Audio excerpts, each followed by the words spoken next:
So hello, welcome back to Suzerain. Let's continue on from where we last left off. Someone in the comments did say that I was reading, I think, a little bit too fast, which does happen. The longer and longer I go into one of these games, whether it's in Hearts of Iron or it's this, where there's a lot of reading, I always feel like later on into the recording, I usually start reading a little faster. I don't know what that's all about. Anyways, what is in the news today? The Remus Holstrand criticizes workers' right bill. Remus Holstrand, deputy of the National Front Party, recently voiced objections to the workers' right bill, currently in its conceptual phase. His criticism targeted the bill's 5th section, which extends the same rights to migrant and undocumented workers as to Swedish citizens. This proposed legislation would spark a debate on the rights of migrant workers and responsibility of employers, indicating a turning point in Sordland's labor laws. Why is there so much news today? Everyone wants to know something. Energy Protection Act repeal process begins.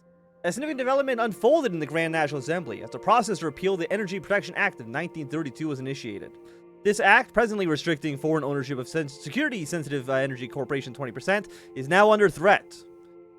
Folk advocates, Friends Victor of the PFJP and the USP Reformist Wing leader Albin Calvin, argue that repeal could stimulate economic growth and foreign investment. However, opposition from the USP and the National Front Party remains, protecting Swedish strategic industries from foreign control. Decision now awaits on next month's crucial vote. Energy and Enrica, mayor announces. Troubling news has come from, emergency, not energy. We just read the energy bill. Emergency and Enrica, mayor announces. Troubling news is coming from the mayor of Enrica, who reported that a state of chaos exists within the city, and called an emergency directive, authorizing him to use his security powers. In an announcement, Mayor Les said, "We are reporting 20 police officers heavily wounded, 2 police stations burned down, and several shot. The city is in a state of emergency, and we are trying to restore order." I had on my timer on this. The local Geromandre began assisting the mayor after the emergency request was made. The armed units are now securing critical junctions and key infrastructure like power stations, hospitals, and the municipality building. Local NFP leaders have announced that they will assist in local efforts enforcement with the task of keeping the streets safe by reporting violent dissenters. A statement criticized by the local PFJP official. Okay, Sordland today. Alfonso Foundation, a beacon of charity. Today we highlight the efforts of Alfonso Foundation, a beacon of charity in Sordland. Founded by Eduardo Alfonso, the 3rd president of Sordland. The foundation has taken strides towards mitigating economic inequality and addressing homelessness. Committed to long-term solutions, the foundation works tirelessly to promote fair wages, improve access to education, and champion policies favoring economic balance. Eduardo Alfonso may be stepping away from politics, but his impact continues through his noble initiative. Okay. The hallowed halls of the Grand National Assembly of Sordland were recently alive with spirited debates concerning the Energy Protection Act of 1932. Friends Richter and the PFJP and independent MP Manswin Leke tabled a proposal to repeal the EPA, currently restricting foreign ownership of security-sensitive energy corporations to 20%. This is a significant move as it brings to fore the critical issue of market openness and foreign investment. This repeal, we believe, can catalyze economic growth and bring foreign direct investment to a market long protected from international competition. The old guard must embrace the changing global economic order or risk lagging behind. Okay. Addressing the skilled foreign worker gap. Swedish economy faces a critical challenge: the demand-supply gap for skilled foreign workers. With increasing technological advancements, the need for specialized skills is on the rise. However, the inability to attract and retain foreign talent hinders Sordland's potential for economic growth. An inclusive approach towards immigration policy and an ecosystem conducive to skilled foreign workers are essential to address this gap. And unrest continues. The unrest in the streets is continuing, and the tension between different groups has led to new clashes with hundreds wounded and sometimes several dead a week. Our reporters have interviewed dozens of protest leaders from the regional capitals, revealing different demands from the people. 3 subjects stood out: freedom of expression, democratic change, and economic security. On the other hand, many also went out to the protest the worsening living conditions under the recession. Every 3rd person our team has talked to mentioned the need for the strengthening of the political system that needs to open up to reflect different opinions. Our eyes on the ground witnessed both peaceful and violent acts. We saw bus stations destroyed, shops burned, and people being carried to the hospital in ambulances. But there were also calm scenes where police forces allowed peaceful protesters from all sides of the political spectrum to make their voices heard and disperse. Certain cities like Enrica, Suzerain, and Avery are much more damaged by the unrest. The overall momentum of the protest doesn't seem to be stopping anytime soon. And welfare issues of Narbel. Narbel, a city that was once an important trade stop for the Marquean Empire, has been in a steep decline for the last decade. We have uncovered the hard truth from the residents themselves. KA-46, a shepherd living near the Cavalier Mountains that did not wish to disclose his real name, has made a shocking remark about the city's and region's lack of healthcare services. He has waited almost 5 months just to go to get an appointment in the rural region. Another resident, farmer, IY57, who also did not wish to disclose his name, is living near the outskirts of Narbel. His children, AY14 and VY16, have to use dangerous mountain paths to walk to their school, but located 2 kilometers away, even in the harshest seasons. We have long demanded the expansion of civil rights with reforms to modernize our nation. When the previous government blamed the Supreme Court for not allowing reforms, the opposition was quick to point out the flaws within the Constitution and brought focus on reforming the government structures to open way for further civil reforms. Now the reformers have increased in number, and with the president who is seen as a symbol of change in office, we are waiting the results. Whether it is the leader of the opposition or our current president, somebody has to break the cycle and rewrite the Constitution made by Tarkin's soul, whose cult of personality has shaped our currently divided national spirit, and it must be broken. Will President Rayne stand up for the establishment stand up to the establishment and listen to the people? We will see. Okay. In a recent development, Les Power, the largest energy corporation in the ATO member Lesbia, announced an energy deal with Palace over the disputed seagrass field Ezris. Rizia, which has laid claim over these fields, is likely to see an escalation in tensions. The Alliance of Nations, through its mechanism Andor, has been closely monitoring the situation, attempting to defuse this issue diplomatically. As energy resources become a major bargaining chip, this event adds another layer of complexity to regional politics. Okay, and we're condemning closure. The response to the Rumburg consulate closure in Latvian was quick. The Minister of Foreign Affairs sent a strongly worded, officially diplomatic condemnation letter accusing Rumburg of destabilizing Sordland and the surrounding region. Several nations have made supporting statements for Sordland in the Alliance of Nations. It is clear that this letter is not just directed at Rumburg, but to all surrounding countries observing the serious situation. Fantastic. So that's going to be all of our news for today. So what else is going on in the world? Okay. Young Sword member claims links to the government. Detained young Sword member in Avery claims that he has connections to the local government. Okay. You know, don't go to Rumburg. We don't like those guys over there, okay? What's going on in Estord? CPS and LUS protests in Estord. Communist Party and labor unions are protesting. Concerns over Gulfstream's activity. Is Gulfstream a person? Oh, they're a energy company. Brought significant attention. The CPS and LUS have united their forces, adding to the intensity of the protest. Okay. In Latvian, again, there's a communist picket line going on in the Gulfstream HQ. Not too surprising there. What are you? The Katahdin Security Pact. The CSB unveils comprehensive Ikatok plan for Rica's infrastructure. In a calculated effort to expand its geopolitical sway, the Katahdin Security Pact, spearheaded by Vice Secretary Chairman Tokezitli Ayotoke, has unveiled a colossal investment scheme aimed at revolutionizing Rica's infrastructure and education sectors. As the continent of Rica emerges as a fresh battlefield in the global tug of ideologies, an increasingly number of revolutions embracing Malivism and Vexlandian socialism, indicating a shifting landscape. Comprehensive plan lays out investments amounting to 150 billion KS over the next 5 years, seeking to significantly boost Rica's public infrastructure. Key projects include upgrading 5,000 kilometers of rail and road, constructing 3 major hospitals, and establishing 200 healthcare facilities. Simultaneously, an unprecedented revamp of Rico's education sectors on the anvil, with plans to construct 150 new schools and introduce an enhanced curriculum focused on science, technology, and the arts.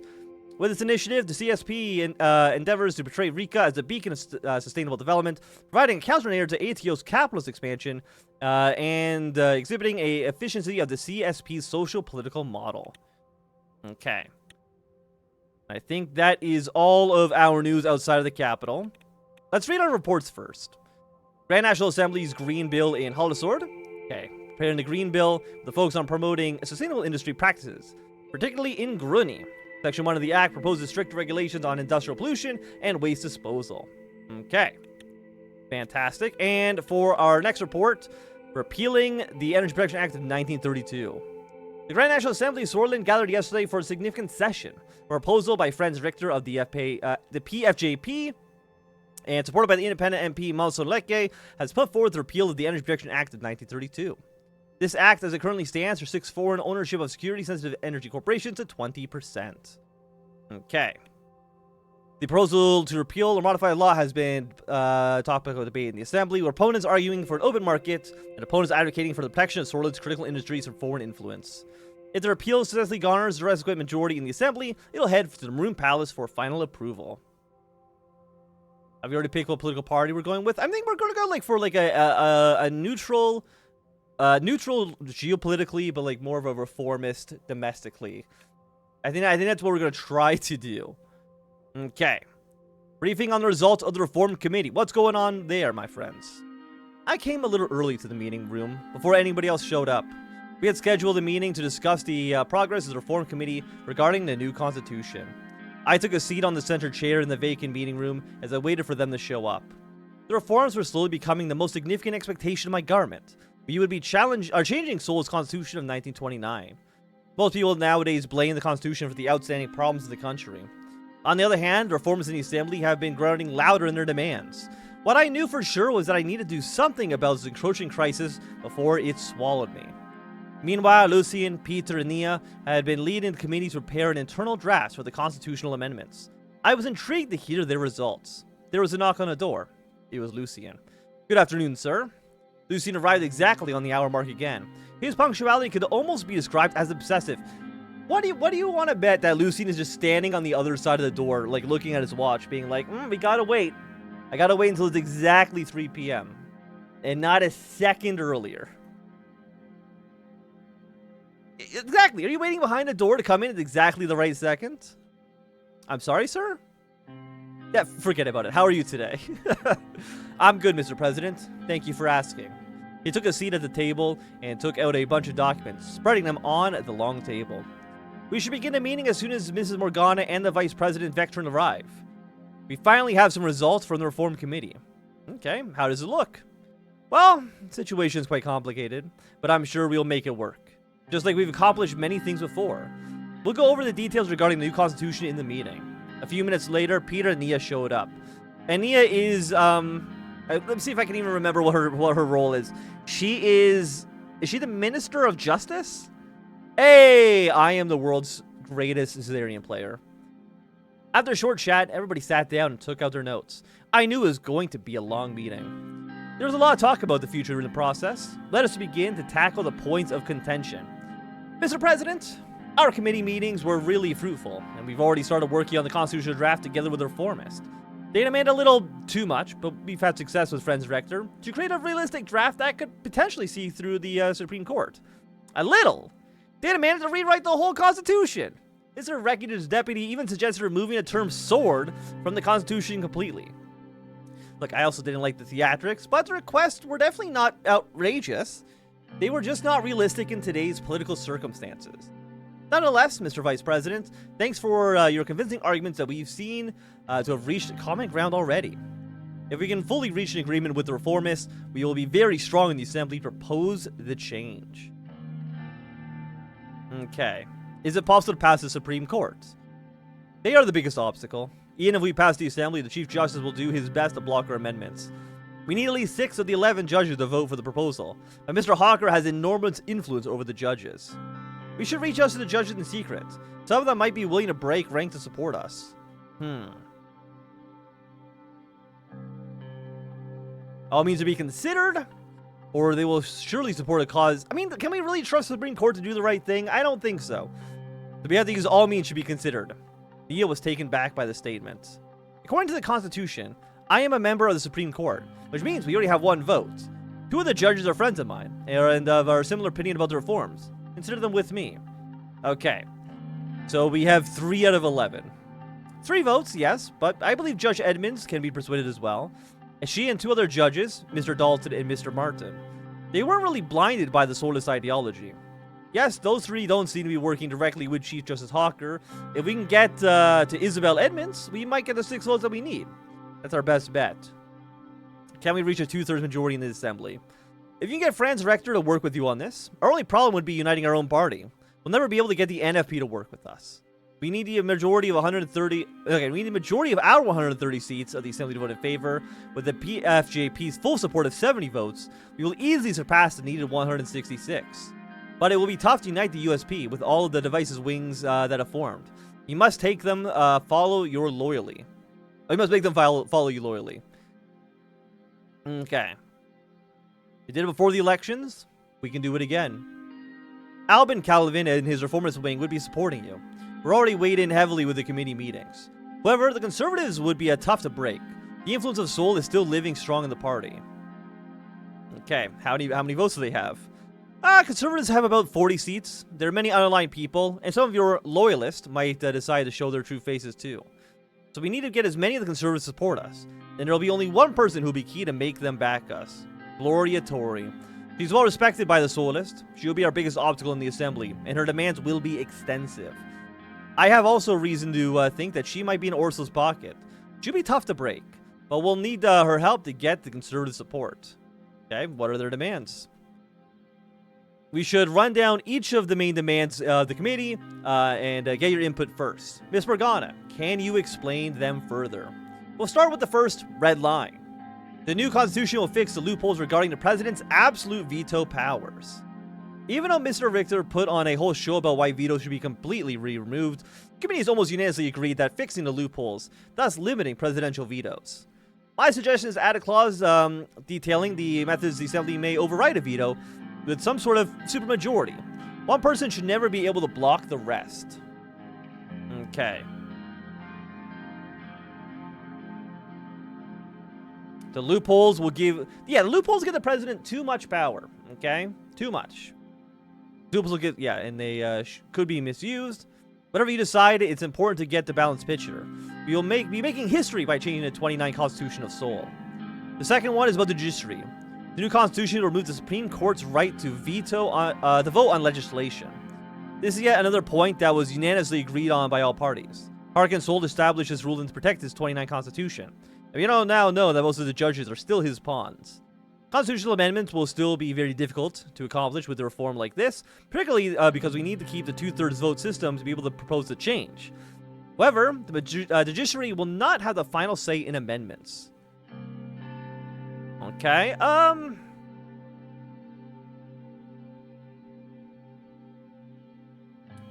you need the court to even pass the change. Why would they support this? Well, I can't disagree with that. Glad to hear it. Apart from these two critical points, they have another major demands. They want to reform the appointment procedures of the ministers. Mr. Richter clarified that the assembly should have a say on the formation of the Council of Ministers. That is something the majority of our party also supports. Well, Mr. Richter also talked about abolishing the member of honor rights of Tarkin Seoul to give him, that gave him absolute immunity. It makes him a permanent member of the assembly. Well, that one is a controversial one, and I doubt the USP would like that. Immunity of the judges, the impeachment of the president, limiting the power of the presidential decrees, all these came up during committee meetings. Yes, reformers expect big reforms, while our faction USP are not very keen on pushing changes that are too great. I'd say keep everything in the middle ground as the safest bet. No need to agitate anybody too much.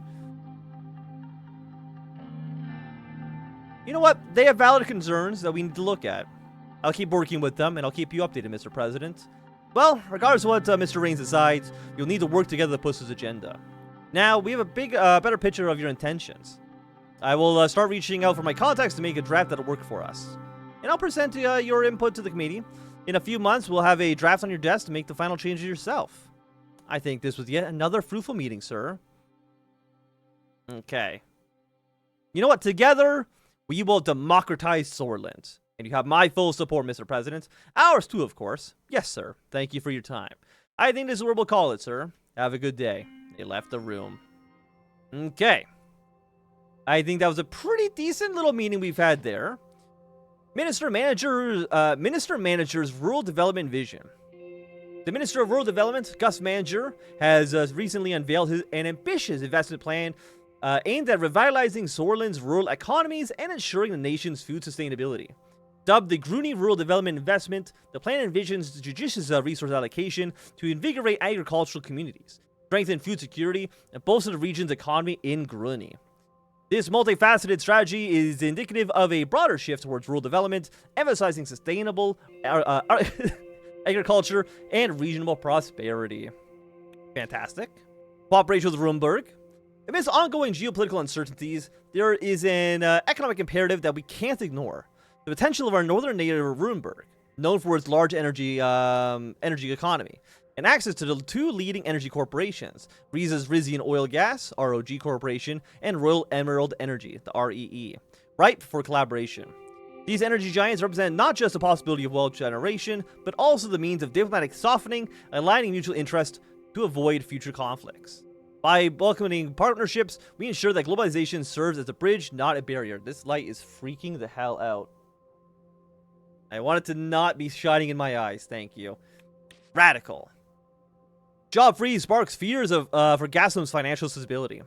Unsettling rumors are spreading about Gotham, one of Sordland's largest corporations, as the company puts a halt on hiring. This unprecedented move, coupled with a lack of usual job openings, has sparked concerns about the company's fiscal stability. Thousands of blue-collar workers across Narbel and Latvian depend on Gotham for employment, and a rumor casts an ominous shadow over their livelihoods. Okay. And the content security packs in Iyotoke plan, I don't know if it's supposed to be like Japanese, but I'm pronouncing it that way. An ambitious initiative to transform Rika's infrastructure and education sectors has drawn mixed reactions globally. Western Mercopa and Northern Xenia views the plan with skepticism, framing it as a geopolitical maneuver tied to ideological rivalries. Rika, however, has welcomed the proposal, seeing it as an opportunity for economic growth. Anraka and Yartralis have cautioned against the plan, concerning that it would further intensify superpower competition. Rooted in principles of sustainable decentralization, economic development, the Itoke plan seeks to empower local communities and foster equitable growth by prioritizing education and infrastructure. While the plan aligns with internationalist economic theory through its emphasis on localized decision-making and resilience, its reception varies across nations, reflecting differing priorities and concerns. Okay, what's going on in the news? What's our reports saying? A private boat nearing Tarkin Sol's mansion in Durrell Island prompted the Coast Guard to fire warning shots. Despite the initial alarm, former President Tarkin Sol allowed the boat to approach for a brief conversation. The occurrence has raised questions about security protocols near the obscure mansion. Okay, literally could not give less of a shit. H3 construction plan started by the SSC. Okay, the report of the preparatory work for the H3 highway is already started, including clearing land and demolishing buildings in the path of the future roadway. Constructions of the highway will be starting in the next months. Fantastic. But what's it saying here? I mean, it still looks like it's at like 1/4 of the way done, which, I mean, I guess it's fine. In Morbel, the Nature Preservation Foundation is protesting against the remaining coal industry, a significant contributor to storage energy. The group is voicing concerns about the environmental impact of the industry. The protest is gaining momentum and drawing attention to the need for sustainable economic alternatives. The future of coal industry operations in Morbel is uncertain. Okay. And Tourism and the Cultural Preservation Act. The Sordland Tourism and Cultural Preservation Act aims to amplify the cultural allure and tourism viability of Borin, Ribéry, Latvian, Enrica, and Benfi. The Grand National Assembly is called to a collective push to establish Sordland as a global tourism destination and reduce the effects of the recession. Section 1 focuses on cultural elevation of these cities, identifying local food, drink, music, dance, architecture, and historical sites as unique selling propositions. This cultivation of cultural tourism is positioned as a catalyst for economic invigoration. Section 2 imposes the restoration and preservation of key historical landmarks in Latvian and Enrica. Concurrently, it proposes a comprehensive renovation of tourism infrastructure in Benfi to enrich the visitor experience and generate steady income for local communities. Section 2, subsection 1, further commits to a safeguarding and development of the caves of Anchira and Ribéry and the vineyards of Borin. Recognize the potential for tourism growth drivers. So cost 1 budget, we'll sign that up. Absolutely, absolutely. Our budget's gone down a little bit, but that's kind of what we would assume. Okay, what's going on in the economy? We have passed our new Preservation Act. And for the situation, Hey, it's booming nationwide. We love to see it. How's the economy looking, by the way? It's still, it's not good by any means, unfortunately. Tourism and Cultural Preservation Act signed. In a move to transform Sordland into a premier global tourist destination, President Anton Rayne signed the Sordland Tourism and Cultural Preservation Act. This act aims to enrich cultural allure and tourism viability across Boen, Ribri, Lakvien, Enrica, and Benfi. Very great. Very, very good. With the signing of the Sordland Tourism and Cultural Preservation Act, the country takes a significant stride towards progress. The act amplifies the cultural allure of Sordland and aims to position it as a global tourism destination. As the tourism industry prepares to flourish, this progressive legislation paves the way for economic recovery and cultural recognition on a global platform.